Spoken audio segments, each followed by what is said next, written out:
Assalamualaikum. Assalamualaiki. Assalamualaikum. Assalamualaikunna. Assalamualaikum warahmatullahi wabarakatuh.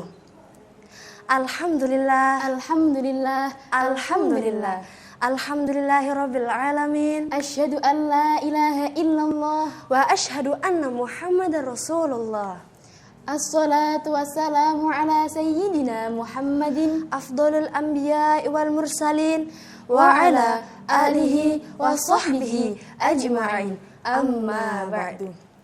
Pertama-tama dan yang paling utama, puja dan puji syukur atas kehadiran ilahi Rabbi yang telah melimpahkan rahmat, taufik serta hidayahnya sehingga kita dapat berdiri di sini tanpa kekurangan tangan dan kaki. Salawat dan salam semoga selalu tercurah limpahkan kepada lelaki yang tampan rupawan tanpa tandingan yang kelahirannya membuat dunia terguncang. Beliaulah Nabi besar, Nabi agung, Nabi Muhammad sallallahu alaihi wasallam.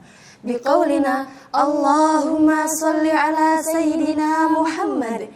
Berdirinya kami di sini bukan tidak disediakannya kursi, Bukan untuk selfie-selfie bukan untuk nyanyi-nyanyi, dan bukan untuk bervelocity, tetapi untuk mengikuti lomba dai yang diselenggarakan oleh Multimedia Tanggir TV. Hai, nama saya dan dai kami yang bertemakan spirit kesederhanaan santri dalam membangun peradaban. Hai, nama saya Pat. Hai, nama saya Pit. Kami dari skuad Pat Pit. Aku dipanggil Pat karena namaku Fatia. Dan aku dipanggil Pit karena mataku sipit. Penonton yang budiman, Penonton yang rupawan, penonton yang beriman, dan para penonton yang cantik-cantik dan tampan-tampan. lihatlah aksi kami sang duo menawan yang siap gemparkan panggung penuh kejutan. Dari Tuban ke Itali, Cakep. pulangnya beli ikan teri. Jangan lewatkan dai kami yang berjudul Cintai versi diri sendiri. Pit, kau tahu Socrates gak? Ya tahulah, tapi aku belum kenalan sih. Tapi aku tahu siapa dia. Dia kan seorang filsuf Yunani yang berasal dari kota Athena. Yaps, benar. Konon suatu hari Socrates berdiri di depan kedai yang menjual berbagai macam barang. Lalu tiba-tiba dia berteriak, Hah, ternyata banyak banget ya barang yang gak aku butuhin. Pernyataan ini bisa jadi merupakan moto aliran filsafat sinis. apa sih sinis-sinis? Filsafat sinis, Pat, bukan matanya yang sinis. Oh, yang didirikan oleh Antisthenes 400 tahun sebelum Masehi. Si Antisthenes pernah menjadi murid Socrates dan dia sangat tertarik pada kesederhanaannya. Kaum sinis menekankan bahwa kebahagiaan tidak harus bermewah-mewahan. Betul tuh, tanpa kita sadari, kita para santri juga lebih menganut pikiran kaum sinis. Dengan versi kalem, tidak seperti kaum sinis yang eksentrik. Contohnya, kita para santri makan 2 kali sehari, tapi kita tetap bahagia. Tidak perlu KFC, Tempe pun bisa. tidak perlu megang HP, Megang Alfia pun juga bisa. tidak perlu traveling setiap hari. Jalan kaki dari kamar ke Gina aja udah bisa ngabisin duit kita.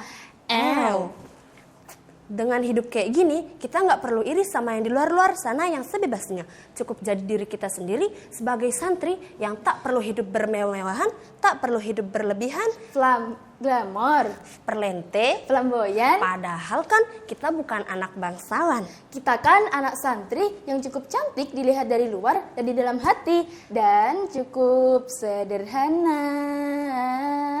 Ups, stop, bukan nyanyi, ini dai. Dan lanjut nih, Lanjut. bukan lanjut jalannya, tapi lanjut dainya. Dan ada hadisnya, Bismillahirrahmanirrahim. La yatlubu ahadal ilma bil milki wa izzin nafsi fayuflihu. Walakin min talabahu badlatun nafsi wa dhiqul aishi wa hizmatal ilmi wa tawadu'an nafsi aflaha. yang artinya tidaklah seorang yang menuntut ilmu dalam kekayaan dan jiwa yang tinggi kemudian berhasil.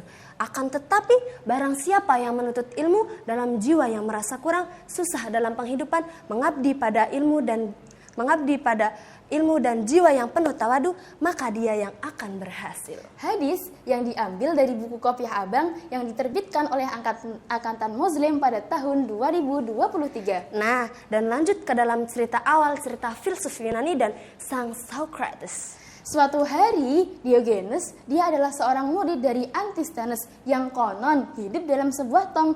Dia tidak memiliki apapun kecuali mantel, tongkat, dan kantong roti. Suatu hari, ketika Diogenes sedang duduk di samping tongnya menikmati cahaya matahari, kemudian dia didatangi oleh Alexander Agung.